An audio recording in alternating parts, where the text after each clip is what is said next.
আসসালামু আলাইকুম। আজকে আপনাদের সাথে শেয়ার করব খুবই মজাদার এবং সুস্বাদু একটি রেসিপি, আর সেটি হলো রুই মাছ দিয়ে ডালের বড়ি রান্না। খুবই সহজভাবে ঘরোয়া মশলায় আজকের এই রেসিপিটি আপনাদের সাথে শেয়ার করার চেষ্টা করেছি। আশা করছি আমার আজকের এই রেসিপিটি আপনাদের কাছে খুবই ভালো লাগবে। রুই মাছ দিয়ে ডালের বড়ি রান্না করার জন্যে এখানে আমি নিয়েছি ডালের বড়ি। ডালের বড়িগুলো আমার হোমমেড তৈরি। আপনারা চাইলে আমার চ্যানেলে ডালের বড়ি তৈরির রেসিপিটি দেখে আসতে পারেন। আর নিয়েছি বড় সাইজের 2টি আলু। আলুগুলোকে আমি লম্বালম্বি করে কেটে নিয়েছি। এখানে নিয়েছি বড় সাইজের একটি বেগুন। বেগুনগুলোকেও আমি লম্বা করে কেটে নিয়েছি। নিয়েছি টমেটো বড় সাইজের একটি। আর নিয়েছি ডালের বড়ি রান্না করার যে মূল উপকরণ রুই মাছ। এখানে আমি বড় সাইজের একটি রুই মাছ থেকে 5 পিস নিয়েছি। আর মাছগুলোকে খুব ভালো করে ধুয়ে পরিষ্কার করে নিয়েছি। এখন এর মধ্যে হলুদ, মরিচ ও লবণ দিয়ে খুব ভালো করে মাখিয়ে নেব। দেখুন মাছগুলোকে আমি খুব ভালো করে মাখিয়ে নিয়েছি। এবার চুলায় একটি প্যান বসিয়ে এর মধ্যেই দিয়ে দিচ্ছি রান্না করার রেগুলার তেল 3 টেবিল চামচ। তেলটা হালকা গরম হয়ে আসলেই দিয়ে দিচ্ছি ডালের বড়িগুলো। ডালের বড়িগুলো দিয়ে আমি খুব ভালো করে ভেজে নেব। ডালের বড়িগুলোকে আমি লাল লাল করে ভেজে নিয়েছি। আমার ডালের বড়িগুলো ভাজা হয়ে গিয়েছে। এখন একটি স্ট্যানারের সাহায্যে চুলা থেকে নামিয়ে নেব। একই তেলে দিয়ে দিচ্ছি আগে থেকে ম্যারিনেট করে রাখা মাছগুলো দিয়ে আমি খুব ভালো করে ভেজে নেব। এক পাশ হয়ে গিয়েছে, এখন উল্টে দিচ্ছি। আর এভাবেই উল্টে পাল্টে মাছগুলোকে আমি খুব ভালো করে ভেজে নেব। আমার মাছগুলো ভেজে নেওয়া হয়ে গিয়েছে। এবার চুলা থেকে নামিয়ে নিচ্ছি। আমি মাছটা ভেজে রান্না করছি। আপনারা চাইলে মাছটা কষিয়েও রান্নাটা করতে পারেন। তবে যেভাবেই রান্নাটা করেন না কেন খেতে কিন্তু ভীষণ মজার হয়। মাছ ভাজা তেলেই দিয়ে দিচ্ছি পেঁয়াজ কুচি বড় সাইজের 2টি। এখন পেঁয়াজটাকে আমি হালকা ভেজে নেব। পেঁয়াজটাকে আমি হালকা ভেজে নিয়েছি। দিয়ে দিচ্ছি পানি 1/2 কাপ। পানিটা দিয়ে আমি গুঁড়া মশলা ব্যবহার করব। এতে করে মশলা থেকে যে ঝাঁঝালো গন্ধ বের হয় সেটা বেরোবে না। দিয়ে দিচ্ছি লাল মরিচের গুঁড়া 1 চা চামচ, হলুদের গুঁড়া 1/2 চা চামচ, ধনিয়া গুঁড়া 1/2 চা চামচ, দিয়ে দিচ্ছি লবণ 1 চা চামচ।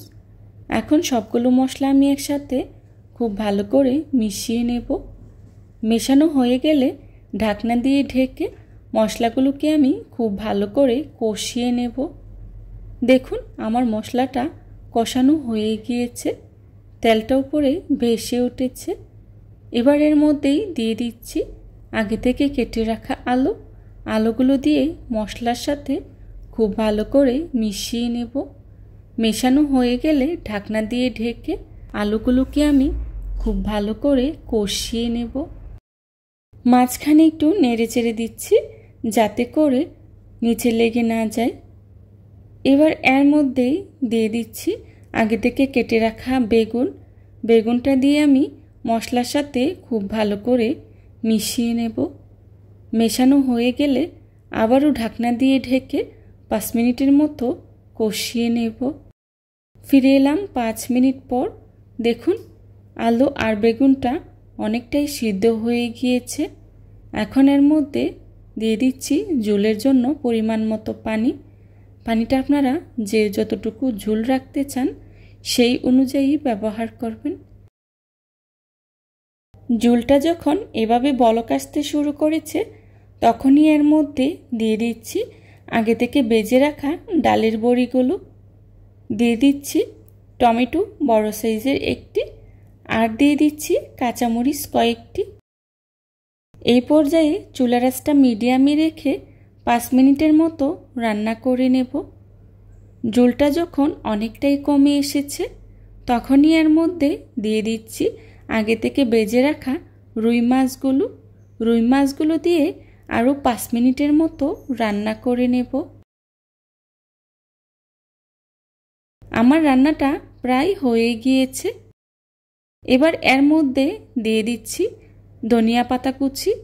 ধনিয়া পাতা কুচিটা অবশ্যই দেওয়ার চেষ্টা করবেন, এতে করে তরকারিতে খুব সুন্দর একটা ফ্লেভার আসে।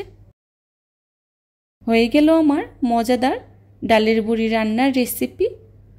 এবার চুলা থেকে নামিয়ে একটি সার্ভিং ডিশে সার্ভ করে নেব। চেষ্টা করেছি খুবই সহজভাবে আজকের এই রেসিপিটি আপনাদের সাথে শেয়ার করার জন্যে। আশা করছি আমার আজকের এই রেসিপিটি আপনাদের কাছে খুবই ভালো লাগবে। যদি ভালো লাগে তাহলে অবশ্যই লাইক, কমেন্ট, শেয়ার এবং সাবস্ক্রাইব করে পাশে থাকা বেল আইকনটি অন করে দিবেন, যাতে করে আমি ভিডিও ছাড়ার সাথে সাথেই আপনাদের কাছে নোটিফিকেশন পৌঁছে যায়। আপনাদের একটি লাইক এবং একটি কমেন্টস আমাকে নতুন নতুন কন্টেন্ট তৈরি করতে অনেক উৎসাহিত করে। আমি একটি সার্ভিং ডিশে সার্ভ করে নিয়েছি। যারা এতক্ষণ ধৈর্য সহকারে আমার ভিডিওটি দেখেছেন তাদেরকে জানাই অসংখ্য ধন্যবাদ। এই ধরনের সব ঘরোয়া এবং মজার মজার রেসিপি পেতে আমার চ্যানেলটি ভিজিট করে আসবেন প্লিজ। রেসিপি ভালো আমার পরবর্তী রেসিপি দেখার আমন্ত্রণ জানিয়ে আজকের মতো এখানেই বিদায় নিচ্ছি। সবাই ভালো থাকবেন, সুস্থ থাকবেন। আল্লাহ হাফেজ। আসসালামু আলাইকুম।